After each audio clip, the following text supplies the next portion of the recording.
बीजक में कबीर साहब जी फरमाते हैं कि हम बहनोई राम मोर सारा, हम ही बाप हरि पुत हमारा। कबीर साहब जी हम सभी को, संसार के जीवों को समझाने के लिए, इस भवसागर से निकालने के लिए नाना प्रकार के उदाहरण दे करके समझाना चाहते हैं। सुनने में तो ये शब्द बहुत ही आश्चर्यजनक लग रहा है, तो इसको सही ढंग से साहब ने कैसे समझाया कि राम साहब ने चार बताए हैं। कबीर साहब ने कहा कि एक राम घट घट में बोले, एक राम दशरथ घर डोले, एक राम का जगत पसारा, एक नाम जगत से न्यारा। साहब ने चार राम बताए और चारों राम के जरिए ही सृष्टि का संचालन हो रहा है और सृष्टि चल रहा है। मगर बाहर तो है ये हैं, मगर अंदर भी ये चारों राम मौजूद हैं। कैसे हैं कि पहला राम स्वाधिष्ठान चक्र में, जहां ब्रह्मा जी कहा जाता है, वहां ब्रह्मा जी का वास है, जो कि ब्रह्मा जी रजोगुण माने जाते हैं, जो कि शरीर रूपी सृष्टि की रचना उस रजोगुण से ही होता है। ब्रह्मा जी शरीर की रचना करते हैं, माता और पिता के रज बीज से शरीर की रचना होती है। इसलिए पहला राम ब्रह्मा है जो स्वाधिष्ठान चक्र में है। दूसरे राम केंद्र चक्र में है, जिन्हें सतोगुण कहा जाता है, विष्णु जी कहा जाता है, जो कि वो जीवों को पालन करता है। जो कुछ भी हम खाते पीते हैं पेट में जाता है और वो पेट में हजम होकर के खाना उसका विटामिन बनता है, जो हमारे रगों रोगों में फैलकर शरीर को स्वस्थ रखता है। तीसरे राम हृदय चक्र में शिव जी हैं, जिन्हें तमोगुण कहा गया, जो कि काल रूप माने जाते हैं। उस काल का एजेंट मन जो हृदय में बैठा हुआ है, जो सारे सृष्टि के जीवों को मन अपने अधीन बनाकर, अनेकों गुनहगार बनाकर काल के गाल में झोंकने का काम करता है। और चौथा राम जो आंखों के पीछे जो दरवाजा है, जैसे 10वां द्वार कहते हैं, तीसरा तिल कहते, शिवनेत्र कहते, उस द्वार के अंदर चौथा राम है, जिसे सतलोक कहते हैं। ये जो हमारा सिर है, इसे घड़ा भी कहा गया, इसे उल्टा कुआं भी कहा गया। पलटू साहब जी कहते हैं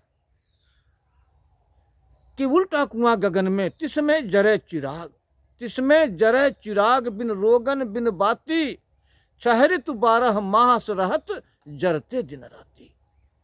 यानी कि वो परमात्मा इस घट के अंदर समाया हुआ है, जो सतलोक धाम कहा गया, सचखंड कहा गया।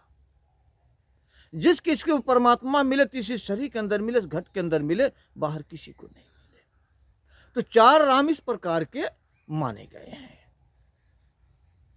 लेकिन वाणी कहती है कि हम बहनोई राम मोर सारा, हम ही बाप हरि पूत हमारा। ये वाणी कैसे संभव है? जो कि जब हम सदगुरु के शरण में जाकर, सदगुरु की कृपा से, सदगुरु की दया से, जो बंदी छोर कोई हमें जब सदगुरु मिलता है, जो बंधन काटने वाला मिलता है और हमें वो ज्ञान देता है जो जन्म मरण से मुक्त करा दे, वह ज्ञान क्या है? गुरु घर की वाणी आती है कि अंतर ज्ञान सच नेत्री पाया, अंतर चानन अज्ञान अंधेर गंवाया। संतों महात्माओं ने हमें समझाया कि वह जो ज्ञान है हमारे घट के अंदर है, जो वो ज्ञान अनलिखित कानून और अनबोली भाषा है, जिसे निहत्थर कहा, वो ज्ञान लिखने पढ़ने में नहीं आता, कहने सुनने में नहीं आता। संतों महात्माओं ने किसी ने नाद कहा, वेद कहा, धुन कहा, नाम कहा, शब्द कहा, अमृत रस कहा, नाना प्रकार के नाम उसे दिए गए। उस नाम से जोड़ने वाला सतगुरु जो हमें मिल जाए और हम उसकी युक्ति के द्वारा जो अपने हम इंद्रियों से अपने सूरत को समेट कर जब 10वें द्वार में लाते हैं, वहाँ एकाग्रता में जब हम ठहरती है, जब सूरत ज्यों ज्यों सूरत एकाग्रता में आती है और जब उस अमृत धुन को सुनती है, अमृत को पीती है, तो एकाग्रता बनने लग जाता है। जैसे जैसे एकाग्रता बनता है वो शब्द सुनाई देने लगता है और जब एकाग्रता पूर्ण रूप से बनने लग जाता है तो उस शब्द के अंदर प्रकाश भी है, वो प्रकाश भी दिखाई देने लगता है। सूरत उस धुन को सुनती है और निरत उस प्रकाश को देखती है। जैसे एकाग्रता हमारा बनता जाता है, फिर ये पिंड को छोड़कर उस सहजल कवल में चली जाती है, यानी कि रूहानी सफर इसका होना तय हो जाता है। तो यहाँ क्या सिद्ध हो रहा है कि जो माया रूपी शरीर में जो फैली हुई सूरत है, वो सूरत एकाग्रता में आ गया, 10वें द्वार में आ गया। मन जो था, जो चंचल था, जो एक जगह नहीं ठहरता था, वो ठहरने लग गया।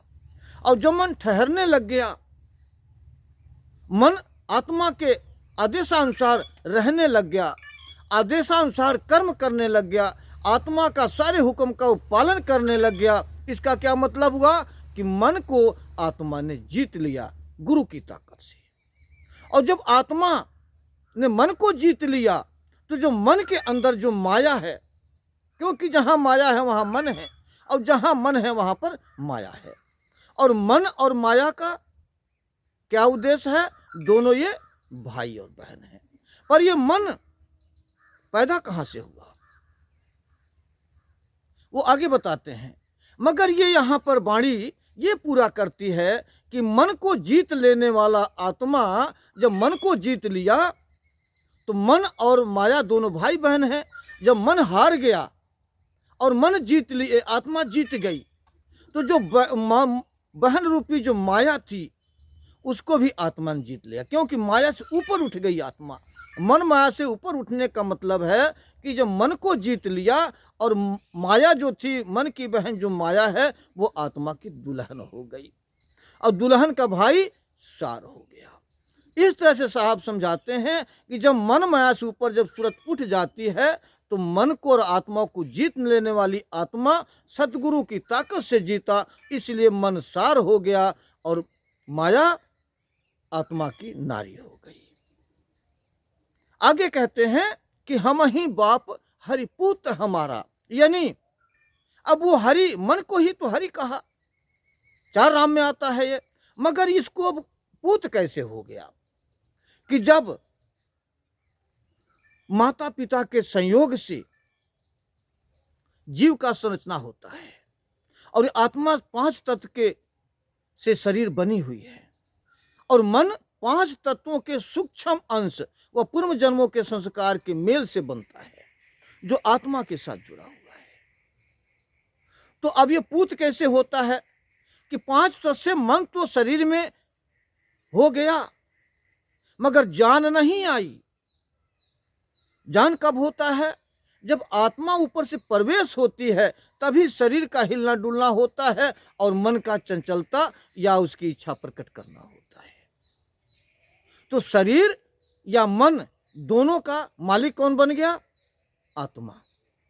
इस नाते से आत्मा के आने से मन का जन्म हुआ तो आत्मा मन का बाप हो गया और मन पूत हो गया। इसलिए साहब ने कहा कि हम बहनोई राम मोर सारा, हम ही बाप हरि पूत हमारा।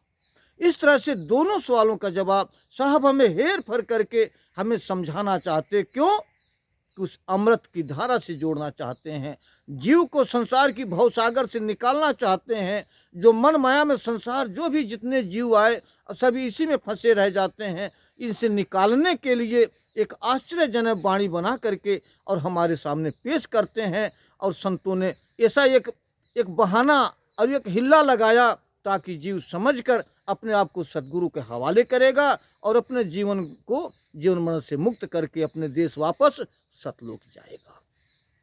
इसकी अगली कड़ी जो है वो हम अगली वीडियो में इसका खुलासा करेंगे। जब तक के लिए मुझे इजाज़त दीजिए। धन्यवाद। मैं आपके शुभ कामनाओं के लिए मैं मंगल कामना उस मालिक से करता हूँ, आपको सुख शांति दे मालिक। धन्यवाद। नमस्कार।